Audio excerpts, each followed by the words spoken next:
going to do here. Okay, so here you see that PDF, and what I want you to do is I want you to write that X equals a metal, or the X here. So all of these X, capital X's, correspond to some type of metal. I'm going to expand on what this all means here in just a little bit, but for now, if you could just make that note that the X represents a metal. Okay, and then on this chart over here, if you could add that you're going to use this, what we call the activity series chart. That's with the big arrow. You're going to use this chart or diagram when you have something that has an element plus a compound before the arrow. An element plus a compound before the arrow, if it's not a synthesis, then you would have to come check it as a single replacement. So the activity series, and I'll emphasize this again as we work, is only used for a single replacement. When you are presented with a chemical equation that has an element and a compound before the arrow, you will use this as a reference tool. And it could be compound plus element, meaning I don't have to do it. It doesn't have to be element first and then compound. It could be compound plus element. So if you could write that there for this diagram, or this chart. And then going down where it says common gases down here, right, kind of small here because we're going to add something in this empty space. The common gases chart or diagram or table, whatever phrase you want to use, will be referred to if you start with something that has two compounds. And I'm going to walk you through this over the next couple days and you'll see how to use these charts. But for now we need the labeling done so that we kind of have a place to go that makes a little bit of sense. So compound plus compound, we'd have to refer to the common gas table before we went on. I'll explain what that means in just a moment. For now, you're just labeling as I'm instructing, please. So let's go back and look. You're going to label this chart here, right, as that X represents a metal. You're going to label this chart here as element plus compound, okay, element plus compound. And that's when we'll use the activity series chart, and then we'll use the common gas chart when we have a compound plus a compound. So compound plus a compound is going to be that chart. Okay, questions about what you're labeling for now? At this point, any questions? Does that say DR or? Yes, that's for DR for double replacement. Thank you for clarifying, yes. That's really not necessary, really, because you won't know it's double replacement, so that's kind of not a helpful piece. I just didn't erase it yet. Really, you'll need to know to use this chart if you have two compounds before the arrow. Any other questions? Okay, so here we have that decomposition and synthesis. I like to call this a special decomp or special synthesis. Pardon me. That's just my terminology. That's not really what they're called. I just say it that way to emphasize it.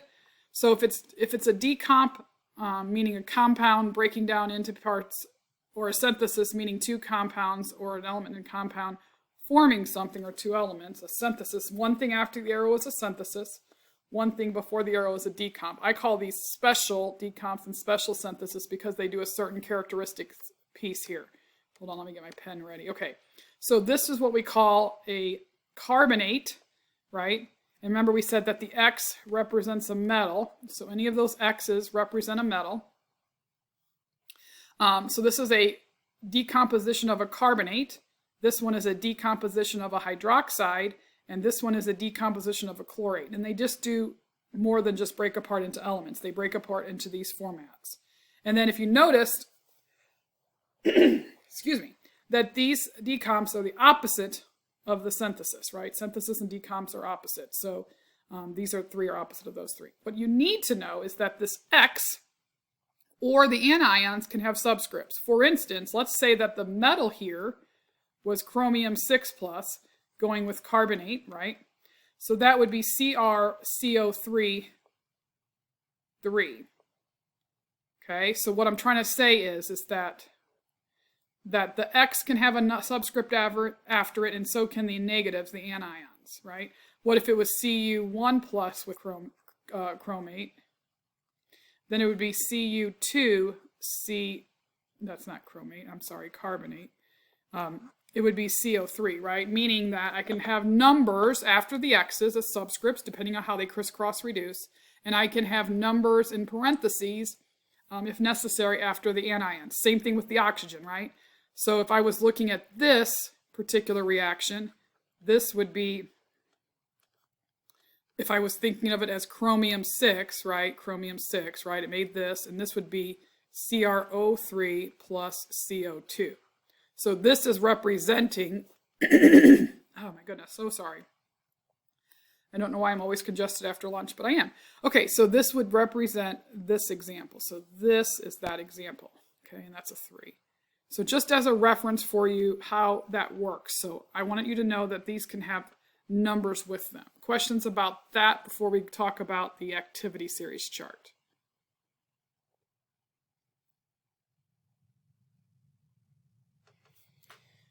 Okay. Next is the activity series chart. Notice that this is organized by metals down the first column, and then the arrow saying that it decreases in activity. So as we go down, these are less and less active or less and less reactive. Okay, the most reactive metal that we see on this list is lithium because it's at the top. So lithium in our list is the most reactive, and gold is the least reactive. The more reactive they are, the more powerful they are. Think of it that way. Over here we have nonmetals. The most reactive nonmetal is fluorine, and the least reactive nonmetal is iodine. Okay, so whoever is higher is more powerful. Technically the term it would be whoever is higher is more reactive. And if you're more reactive, you can kick out something that is less reactive in a single replacement reaction. I'll explain as we go. Okay, so this is used for, remember, for elements plus compounds or compound plus elements before the arrow. All right, all this will kind of fold in back into play as I work through this, but I wanted to give you an introduction to have some kind of base there. Okay, so now this is your common gas chart. This piece is the piece that I've adjusted and made different on the update. Okay, because I never have liked the way this is organized, but it's the way it's presented in textbooks and stuff like that. What's important is that this is saying that in a reaction you produce your common gas. So these are considered your common gases. So this piece I would cross off because it's very confusing. It makes it feel like you should be looking for that as a part of the reactant. You aren't. It's going to become a product. So I would cross that off. And if you're looking at the new version of the PDF, you will see a different format of this. Okay. What I would like you to do, if this is the version you're looking at, is I would like you to look at and circle SO3. Let me try that again. S2 minus.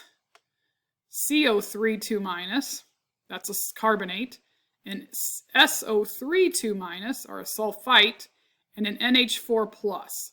So if any of your compound plus compounds start with one of these four, let me try that again, my goodness, I'm sorry. If either of your compounds end with sulfide, a carbonate, or a sulfite, or start with NH4, then it could be a common gas. I'm going to explain as we work through this, but I wanted you to see it at least once.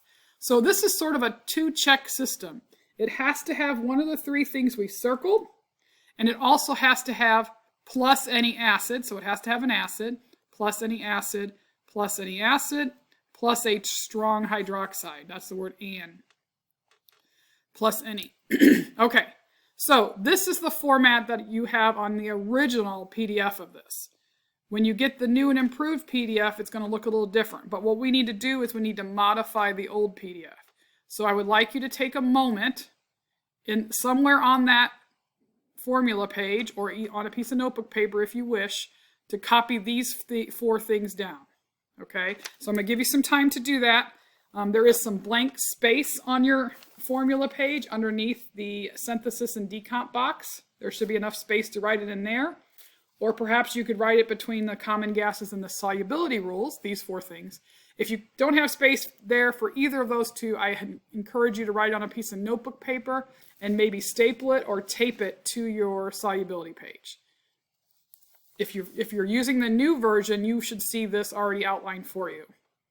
If for some reason you print it off or are using the new version. Okay. not sure how much time I've given you, but does anybody need more time? Can you unmic and let me know? Because I can't see most of your faces with the way I'm presenting.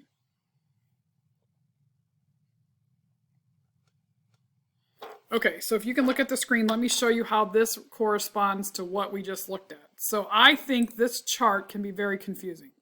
And I've seen my kids struggle with this chart. And for whatever reason this morning when I was trying not to hit this news button one more time, I thought of this in between. So if you look at this first one, it says any sulfide plus an acid will form these two pieces. Okay, so any sulfide plus an acid. So you might want to know that these are acids. Why? Because remember we said anything, for our purpose, anything that's, unless it's water, anything that starts with a hydrogen we consider an acid. So here's a sulfite. Remember X, another thing I should mention maybe here, just like before, X is going to correspond to a metal, and the Y's are going to correspond to anions or negative ions. Okay, so X will be a metal, and Y will be a negative ion or an anion. So this thing here, HY, HY, HY, these three, that's supposed to represent an acid because it's something, an H with some kind of anion, right? And think about what our acids were, right? Hydrochloric acid was H with Cl. Nitric acid is H with NO3. Sulfuric acid is H2 with SO4, so on. So if you notice here, right, it says any sulfide, so check, check. Any sulfide plus an acid is going to make, oops, I went the wrong way, is going to make H2S and a salt. Okay, a salt is going to be the XY piece. So whatever your X is over here and whatever your Y is. I'm going to explain all this as we get through this here in just a bit. All right, so here we have, same kind of thing. We have any carbonate plus an acid. So look here. I said any carbonate. Yep, any carbonate plus an acid is going to make CO2, water, and a salt. So here is any carbonate plus an acid. Remember, this is an acid. Is going to make CO2, HOH, or water, and XY.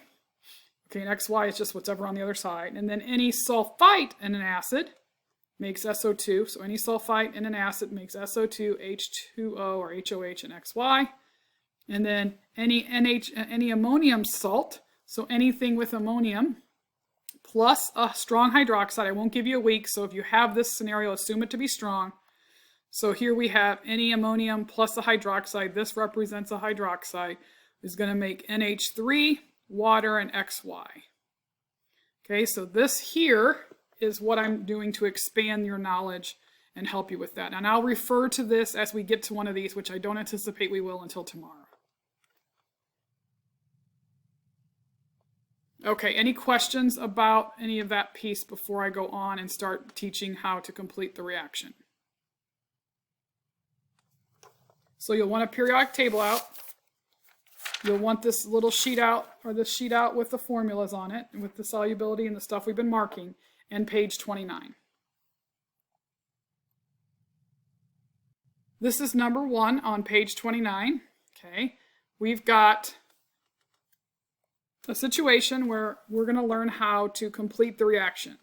Now, there's 2 different ways of presenting this. You may hear a professor or a teacher call it completing the reaction, or you may hear a teacher or professor call it predicting products. Same thing, just a different way of saying it.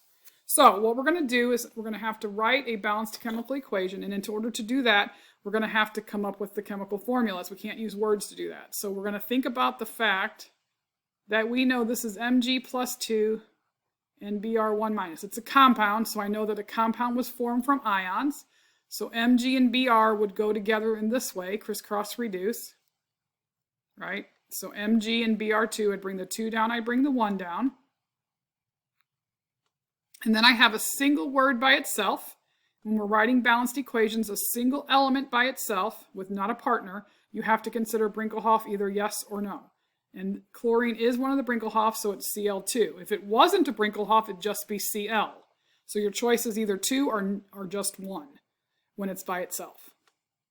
Questions about that before I do the rest of this piece? Anybody unclear how I got MgBr2 plus Cl2? If you are still struggling with any of these pieces, please reach out and let's work together and get you squared away. Because as you can see, you're going to need to be able to do this, to do that, to be able to do this skill. Okay. So the other side of the reaction will depend on some skills here. some process. So we're going to first always start with this guy, okay, and see. So you'll have a chart available to you on a test or a quiz if we're in person, or if you're virtual, you'll have it anyway too. And we're going to see, is it one of these what I call, is it one of these what I call special synthesis, right? Or special decoms. So what we're looking at to see is the pattern we have is something with a bromine and chlorine. So in order for it to be one of these, I have to have something with, it's not these, because these only show one thing before the arrow. So I know it's none of these because there's two things before the arrow. Could be one of these. Is there something with an oxygen? No. Is there something with a chlorine? No. So it's not this one either. Okay, so you'll always start here, all right, as a way of processing through and thinking through this, because you'll have this tool to use. So then, if it's an element in a compound, remember we made this chart our element compound chart, didn't we? So now we're going to figure out if a single replacement reaction takes place or if nothing happens. So if you noticed, as I think I mentioned before, this column has all metals except for hydrogen, but in this case, hydrogen likes to lose electrons, so it's acting as a metal. And in this column, we all have nonmetals. Okay, so nonmetals can kick out nonmetals, and metals can kick out metals. So think of this as a dance. Okay, you're at a school dance or you're at a wedding, and magnesium and bromine in this case are on the dance floor, and chlorine doesn't have a dance partner.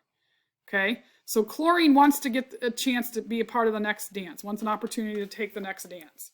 So chlorine, in order to do that, has to replace, right, because they're not going to dance as a trio, they're only going to dance as a couple, so to speak. Chlorine has to replace something in this compound. Chlorine is a nonmetal. It can only replace a nonmetal. So you can think of it you can think of it kind of in this way. Nonmetals replace nonmetals, and metals replace metals. So chlorine is going to try to replace bromine. Why? Because chlorine is a nonmetal and bromine is a nonmetal. So I got to say, will that happen? Sometimes the dance doesn't occur, right? So I got to make sure that whoever's trying to kick out is more reactive or higher on the activity series chart. And you see that chlorine is higher than bromine. Because chlorine is trying to kick out and it's more powerful, that's my terminology, chlorine is more powerful, it can kick out bromine. So then, this is the important part, magnesium ion and chlorine go together, and bromine is left to go get a glass of punch or go eat some cake or whatever, right? But I'm building new dance partnerships, right? Or new relationships. I can't just slap them together. I got to think about how would they go in terms of ions, because remember, all of these compounds are formed because things give up or take electrons, all right? When they give up or take electrons, they become positive and negatively charged. So we have to go back to their ions to form the compounds. We know magnesium is a +2 as an ion, and as an ion, chlorine is a -1. We know that it's Cl2 here as an element, but as an ion on your ion sheet, chlorine is a -1. So we're going to crisscross reduce, and this 2 comes down, the 2 comes down, the 1 comes down. So this ends up being MgCl2. The 2 with MgCl2 is not because it's a diatomic. The 2 from MgCl2 is because of the crisscross reduce. It just happens to be the same subscript number. Okay, so when it's a compound, you got to crisscross reduce or use acid rules or prefixes. You're going to mostly do crisscross reduce. And then here we have bromine by itself. We can't ignore it. We got to think about if it's something by itself, is it by itself or is it Brinkelhoff? And bromine is a Brinkelhoff, so it's going to be Br2. So compounds, you're going to mostly crisscross reduce. Elements, you're going to think about Brinkelhoff, yes or no. Okay, questions before I have you balance it. Questions about what I've written at this point. And I know there may not be questions yet, but there might be. Any questions yet? Okay, so what am I trying to ask? Chlorine doesn't replace magnesium because that's like magnesium isn't like an ion? Chlorine doesn't replace magnesium because chlorine is a nonmetal and magnesium is a metal. You can kind of think of it like this, and I don't want to offend anyone, but you can kind of think of it like this. The dance partnerships have to be between, a guy replaces a guy in the dance, or a girl replaces a girl. You can kind of think of it that way as a way to think of it, right? Metals have to replace metals. In this case, we'll pretend like the metals are the boys and the non-metals are the girls, right? So the positives replace positives, metals replace metals, and negatives replace negatives. And you always write the positive first, right? The positive is always written first. Does that answer your question? Yes. Okay, perfect. You're welcome.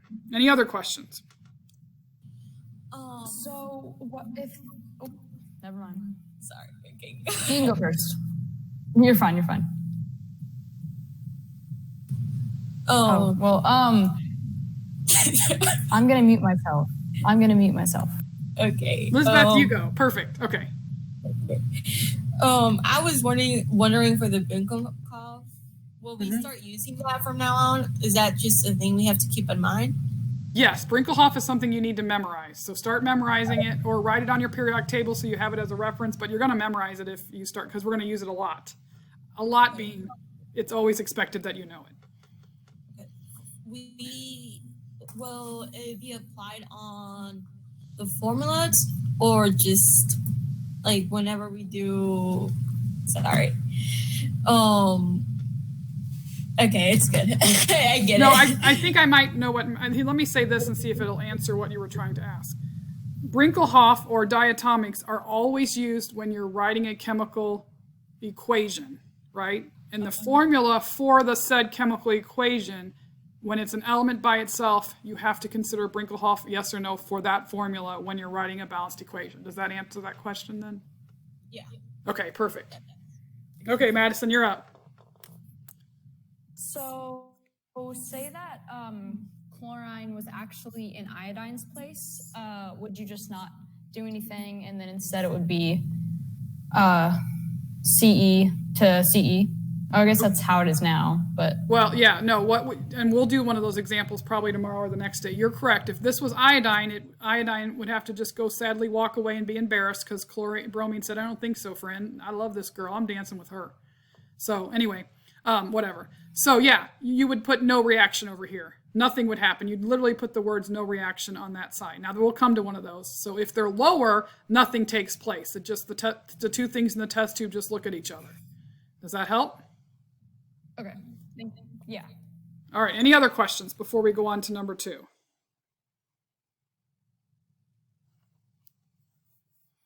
All right. So in this case, we have to come up with the formula first. We know silver is a +1. We know nitrate is a -1. So when I crisscross reduce that, I'm going to get that. We know zinc is a +2 and chlorine is a -1 based on their ions, so we crisscross and get that. Questions about silver nitrate or zinc chloride?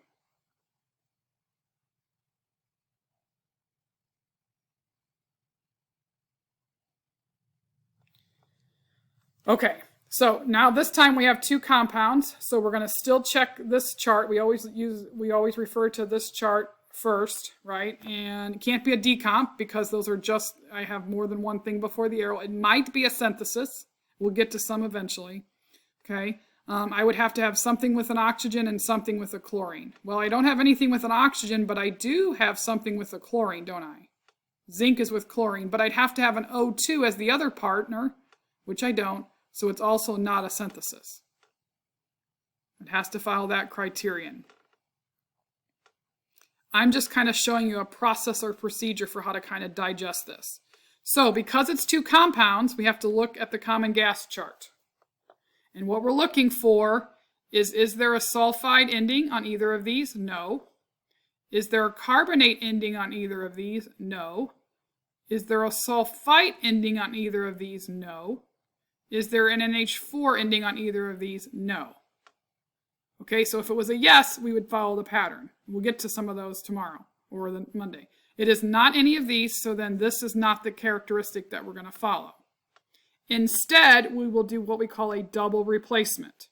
So you're going to anchor the backs and switch the fronts. Let me explain what I mean. So if you think about this, this is the back, and this is the front of that compound. This is the front of that compound, and chlorine is the back of that compound. Okay with that terminology, I hope? Any questions about that? So I'm going to bring over the back ion, which is NO3. I'm going to leave a space in front. and I'm going to bring over the back other ion in the same order. When I say anchor them, I mean put them in the same order on the right that they are on the left. NO3 is the back first, and then Cl is the back second. So I put NO3 as the ending, and I put Cl as the ending. Remember, these are just the ions I bring over. I don't really care what they did in this relationship. I bring them over as themselves. And then I'm going to switch. So zinc goes here, and silver goes here. That's why it's called a double replacement reaction. They both do-si-do, or they both trade partners.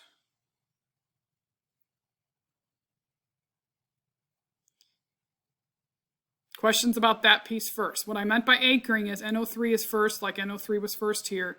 Cl is second, Cl is second. A good question came out of last hour that I want to point out that made me think about this.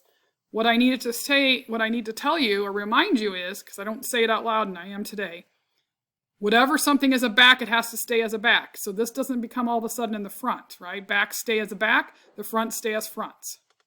Now we can't just slap these guys together. We got to figure out how does that relationship going to look, hence the term chemical equation or term relationships, right? So zinc and nitrate are those values. So it's going to be Zn crisscross reduce, right? So remember, anything you write after the arrow, you always have to establish how does that relationship look that you formed over there. Okay, so zinc's going to crisscross and the one's going to crisscross, and that's how I get zinc nitrate. And you don't want this present anymore, so cross it off. Silver is a +1, chlorine is a -1. So they're going to be 1 to 1, and that looks good. And then you're going to cross that off. Now, before we balance, questions about the actual chemical equation.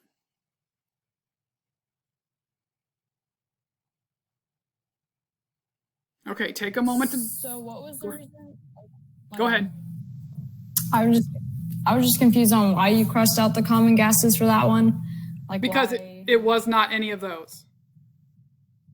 If it had one of those endings that I circled, or if it had any of the parts that I circled, then we'd have to consider whether or not it was a common gas. But it did not have any of those, so it cannot be a common gas. It must just be a double replacement. Okay. It's kind of like a flow chart without giving you a flow chart, if that makes any sense.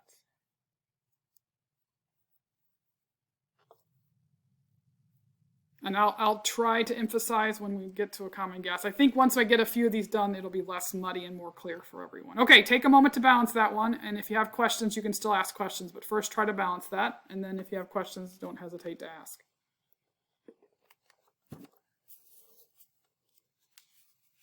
Don't worry, you are not doing any of this on your own tonight.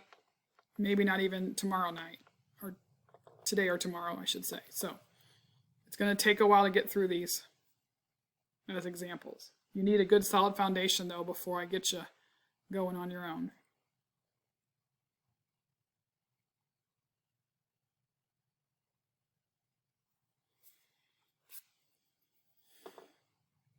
Okay, to balance this, you should have put a 2 in front of silver nitrate to get 2 nitrates on each side.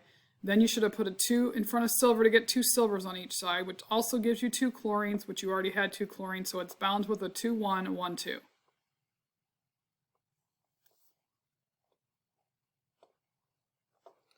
Questions about anything about number 2? Again, I expect this to be pretty muddy and cloudy right now. I hope it clears up as we work through this. And I know that some of you may have questions as we go, but any questions now are fair game to ask.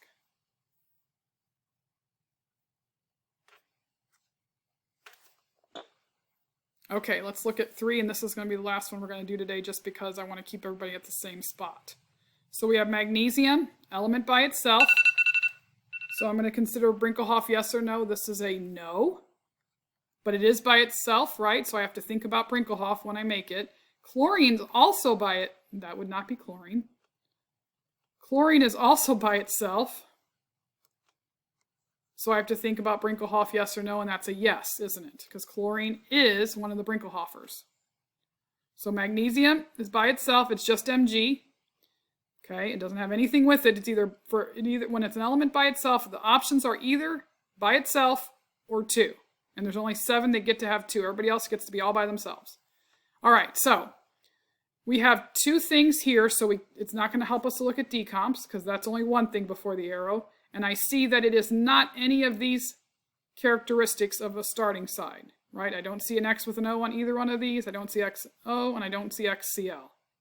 So the only thing it can be is a synthesis. That means magnesium is going to go with chlorine. Remember that magnesium forms an ion like this, and chlorine forms that ion.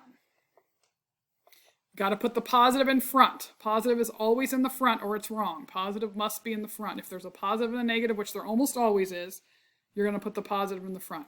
Almost always is for our purposes. So we're going to crisscross reduce. This 2 is going to come down here. So the 2 comes down and the 1 comes down.